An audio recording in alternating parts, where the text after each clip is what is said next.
Everyone, Radhe Radhe. कैसे हैं आप सभी लोग? आई होप आप सब बहुत ही बढ़िया होंगे और आप सबकी तैयारी बहुत ही अच्छे से चल रही होगी। तो मेरा कल KVS NVS मेंस का पेपर था सेकंड शिफ्ट में। मेरा PGT बायोलॉजी से है, तो मेरा पेपर था शाम की शिफ्ट में। तो मैं आज आप लोगों के सामने पेपर का रिव्यू देने वाली हूँ कि पेपर कैसा है, कैसा आ रहा था और आगे आने वाले समय में कैसा पेपर आएगा। तो देखिए, हम लोग का तो मेंस में पहली बार ऐसा हुआ KVS में। इसके पहले ऐसा होता नहीं था कि प्री और मेंस करके कुछ, तो सब कुछ पैटर्न तो नया था। तो चीज़ें हम लोग ने इस हिसाब से तैयार की थी कि लग रहा था कि इस हिसाब से आएगा कि 4 मार्क्स के पूरा ऑब्जेक्टिव, मतलब सब्जेक्टिव में पूरा लिखने का आएगा 4 मार्क्स का इकट्ठे, लेकिन इस तरह से नहीं आया था।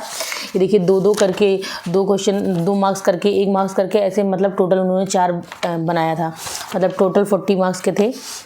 तो इसमें तो कुछ क्वेश्चन ऐसे थे कि 1 वर्ड थे, आप देखते ही मतलब उसमें जो एक ही आंसर लिखना था। जैसे पूछ लिया है एक चीज़ तो आपको एक ही लिखना है, और इन्होंने लाइन भी 2 ही लाइन दे रखी थी। इससे ज़्यादा आप ना एक्सप्लेन कर सकते हैं ना उससे ज़्यादा कुछ बता सकते हैं। तो लिमिटेड चीज़ें ही उन्होंने बता रखी थी, 1 से 2, 2 से 1 क्वेश्चन में। अगर इन्होंने पहले ही पैटर्न बता दिया होता तो बहुत बच्चों की बहुत अच्छी से तैयारी हो जाती। वैसे सब्जेक्टिव जो क्वेश्चन था, मतलब ये जो डिस्क्रिप्टिव वाला पोर्शन था, उसमें तो NCERT से रिलेटेड सब कुछ था, लेकिन ये जो ऑब्जेक्टिव वाला पेपर था, ऑब्जेक्टिव वाले में बहुत सारे क्वेश्चन ऐसे थे, मतलब 10 से 12 क्वेश्चन 15 क्वेश्चन ऐसे थे जो आउट ऑफ NCERT थे।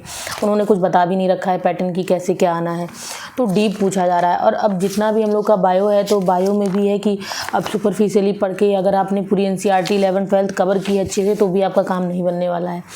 देख लिया मैंने कि मतलब पूरा डीप पूछा ही जाता है। और रिसेंटली अब जो PGT एग्ज़ाम वगैरह होने वाले हैं, तो PGT या TGT का, तो चाहे साइंस का हो चाहे अदर सब्जेक्ट का हो, तो उसमें आपको NCERT से बाहर भी चीज़ें पूछी जाएंगी। आपको ब्रॉड लेवल पर पढ़ के जाना ही पड़ेगा। तो मेरा तो ओवरऑल मैंने 5 क्वेश्चन छोड़ दिए हैं, क्योंकि 5 क्वेश्चन ऐसे थे जो मैंने कभी सुने ही नहीं थे। आप अगर वो जो 50-50 करके एलिमिनेट करके लगा सकते हो, तो उसमें इसका भी चांस नहीं था। तो मैंने 5 क्वेश्चन छोड़ दिए। मैंने कहा नेगेटिव मार्किंग तो है ही, अगर नेगेटिव हो गया तो क्या मतलब निकलेगा। तो 5 क्वेश्चन ऐसे थे जो मैंने पूरी तरीके से छोड़ दिए, मुझे नहीं समझ में आ रहे थे। बाकी 55 क्वेश्चन मैंने 60 में से 55 किए हैं। ओवरऑल तो मेरा पेपर तो ठीक ही गया, अच्छा गया है। अब देखते हैं कि 55 में से उम्मीद है कि सही हो जाए। अगर गलत भी हो तो 1 से 2 क्वेश्चन से ज़्यादा ना गलत हो।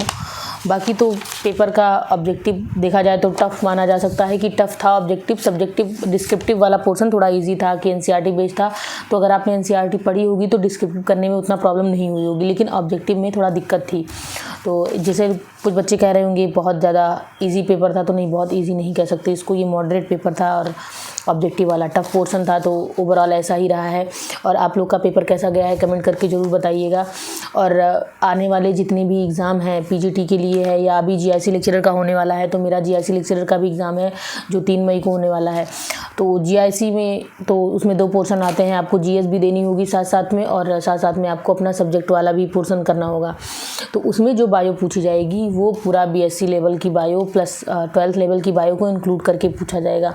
तो जो लोग भी GIC लेक्चरर की तैयारी कर रहे हैं, वो अगर आपकी NCERT कवर हो गई हो 12th की, तो अब उससे एक स्टेप ऊपर बढ़कर आप पढ़ें, क्योंकि जितने भी क्वेश्चन आएंगे आपको कनेक्ट तो आपको लगेगा कि हाँ ये तो NCERT में था, लेकिन उसमें भी डीप जाके, जैसे अगर आप प्लांट किंगडम से देखते हैं, तो प्लांट किंगडम में भी जा करके ब्रायोफाइट्स, टेरिडोफाइट्स में जो प्लांट्स हैं, जैसे NCERT में उसका नाम दे रखा है, एग्जाम्पल दे रखा है, कुछ स्पेसिफिक चीज़ें दे रखी हैं, लेकिन वो उस पर भी ब्रॉड लेवल पे जा करके चीज़ें पूछते हैं। जैसे इसमें ही एक क्वेश्चन आया था प्लांट वाले से, कुछ एक करके क्वेश्चन था, उसमें भी डीप जाके क्वेश्चन पूछा था। एकदम ये नहीं कि अगर आपने NCERT पढ़ी है तो आप कर लेंगे। और इन्होंने ऐसे नहीं कि डायग्राम से क्वेश्चन नहीं उठाए, इन्होंने डायग्राम से भी क्वेश्चन उठाए हैं।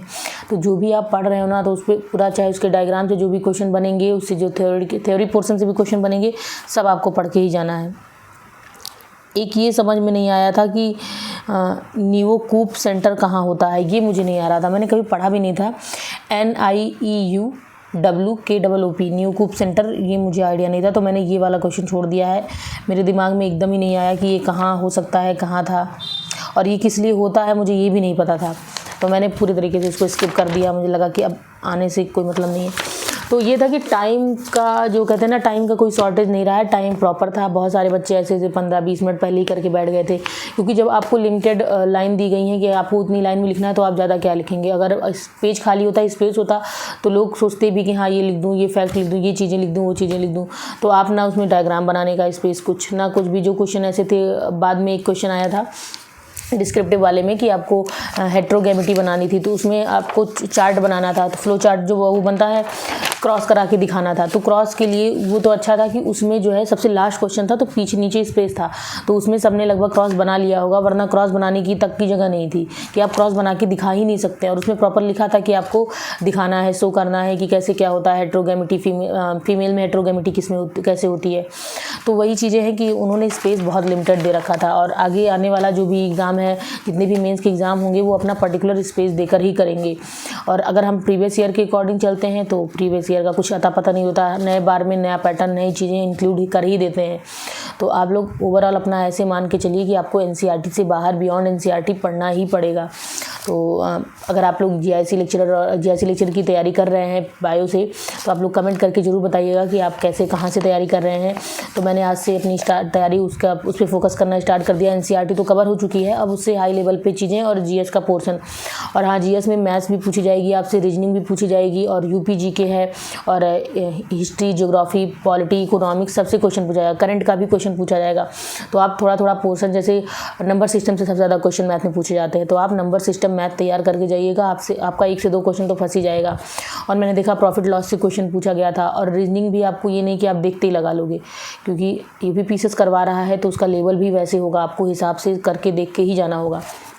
तो आज से नेट आपके पास 1 मंथ है, मेरे पास भी 1 मंथ है। अब मैं 1 मंथ में पूरा हमें जीएस भी कवर करना है। अगर आप जीएस कवर कर लेते हैं तो आपके और एग्ज़ाम के लिए भी बेनिफिट हो जाएगा, और आपका अपना सब्जेक्ट है उसको और स्ट्रॉन्ग बनाना है। और सबसे ज़्यादा इंपॉर्टेंट ये है कि अगर आप कुछ क्वेश्चन प्रैक्टिस कर रहे हैं ना, तो मुझे नहीं लगता मेंस में बहुत ज़्यादा टाइम मिलने वाला है। आप उसको लिख के प्रैक्टिस करिए, आपका याद भी हो जाएगा, साथ साथ में आपको मेंस की भी जो इशू होता है ना लिखने का, क्या लिखूँ। जैसे मैं अभी कल गई थी तो मैंने लिखने की प्रैक्टिस तो की थी, लेकिन वो जो फैक्ट एग्जैक्ट पूछते ना, सोचती हूँ इतनी में क्या मैं ऐसा लिख दूँ कि मतलब क्या ऐसी चीज़ें बता दूँ कि लोगों को मतलब ये सेटिस्फाइड हो जाए, एग्जामिनर उसको लग जाए कि हाँ ये परफेक्ट है। क्योंकि बहुत सारे बच्चों की, सबकी लैंग्वेज अलग होती है, लिखने की बहुत सारी चीज़ें होती है, तो आपको अपना उसमें बेस्ट ही करना पड़ेगा। 300 सीटें हैं तो 300 सीटों में वो सबसे बेस्ट ही चुनना है उनको। लिखना आपको स्पेसिफिक चीज़ें ही पड़ेंगी, सबसे स्पेसिफिक चीज़ें क्या हैं जो लिखूँ जो सटीक रहे एकदम। तो आपको पहले से ही प्रैक्टिस करनी पड़ेगी हर चीज़ की। अगर आप ऑब्जेक्टिव की क्वेश्चन प्रैक्टिस कर रहे हैं, साथ में आप डायग्राम की प्रैक्टिस बना के करते रहिए, और ऐसे मन में सोचिए कि इसका आंसर क्या हो जाता है, फटाफट लिख दीजिए।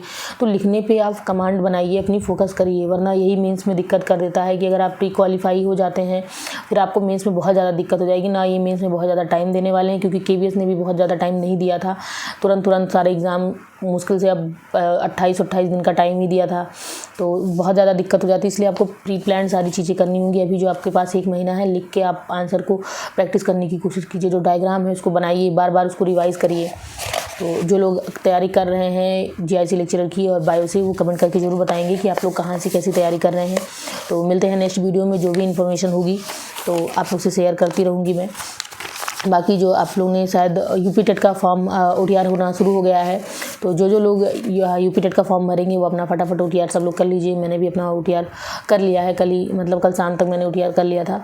तो आप लोग भी अपना ओटीआर कंप्लीट कर लीजिए। मिलते हैं नेक्स्ट वीडियो में। राधे राधे सभी को, बाय बाय।